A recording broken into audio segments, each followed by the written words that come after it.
College আৰু hospital বহু দিনৰ পৰা অভাৱ। ইয়াত খোলাৰ পৰা যিবিলাকৰ আমাৰ টেকনিকেল যিবিলাকৰ ছাপোৰ্ট দিব লাগে সেইবিলাকৰ অভাৱ পূৰণ কৰিবৰ কাৰণে আমি কাৰ্বি আংলং অট'নমাছ কাউন্সিল হয় লগতে ইয়াত ডিফু মেডিকেল কলেজ আৰু হস্পিটেল মেনেজমেণ্ট কমিটি হয় অনাৰেবল চিফ মিনিষ্টাৰ বাৰে বাৰে অৱগত কৰিছোঁ। যোৱাবাৰ কাৰ্বি আংলং ভ্ৰমণ কৰিব আহোঁতে তেখেতে ডিফু আহোঁতে আমি ডিফু মেডিকেল কলেজ আৰু হস্পিটেলৰ অভাৱ অভিযোগবিলাকৰ কথা আমাৰ প্ৰিন্সিপাল ডক্টৰ হাবজাৰ বাইদেউৰ লগতে যিমানখিনি ইয়াৰ অভাৱ অভিযোগবিলাকৰ পূৰণ কৰা স্বাৰ্থত অনাৰেবল চিফ মিনিষ্টাৰৰ লগত আমি আলোচনা কৰিছোঁ। সেই আলোচনা কৰা মতে ডিফু মেডিকেল কলেজৰ এটা ডাঙৰ সমস্যাটো আছে যে MILটো নাই ইয়াত।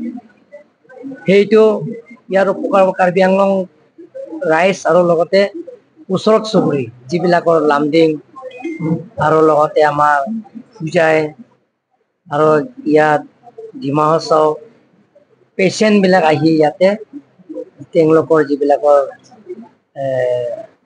মেচিন অভাৱ সেই মেচিন ইয়াতে আমি ইয়াত ডিফু মেডিকেল কলেজ হস্পিটেল আৰু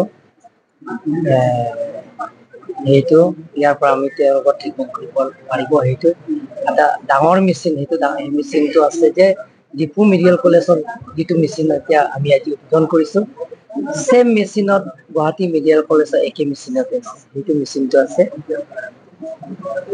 MIL বুলি কয় সেইটো। সেই মেচিনটো বহুত দৰকাৰ হয় আৰু দামো বহুত বেছি। সেই মেচিনৰ দাম 10-15 কোটি টকা হয়। গতিকে ইয়াত আমি কাৰ্বি আংলং অট'নমাছ কাউন্সিলত পুঁজি পৰা কিনিব নোৱাৰে, গতিকে অসম চৰকাৰৰ পৰা দিয়া হৈছে।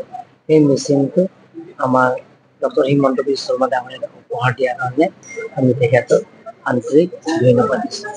গতিকে আজি বেলেগ কাৰ্যসূচী নাই। আৰু লগতে কাৰ্বি আংলং অট'নমাছ কাউন্সিলৰ মেডিকেল ডিপাৰ্টমেণ্টৰ ফালৰ পৰা আমাৰ সঞ্জীৱ শংকৰ ডাঙৰীয়াই যিবিলাকৰ হেণ্ডিকেপ তেওঁলোকৰ কাৰণে পৰিয়াল আজি দিয়া হ'ব, তেওঁলোকক ফ্ৰী অফ কষ্ট দিয়া হ'ব। তেওঁলোকৰ আজি সেইটো ডিষ্ট্ৰিবিউশ্যন কৰা এটা কাৰ্যসূচী মিলাই আজি সেই দিনটো আজি আমি আজি ইন'গ্ৰেল ফাংচনটো এইটোৱে আছে, বেলেগ কাৰ্যসূচী হ'ব।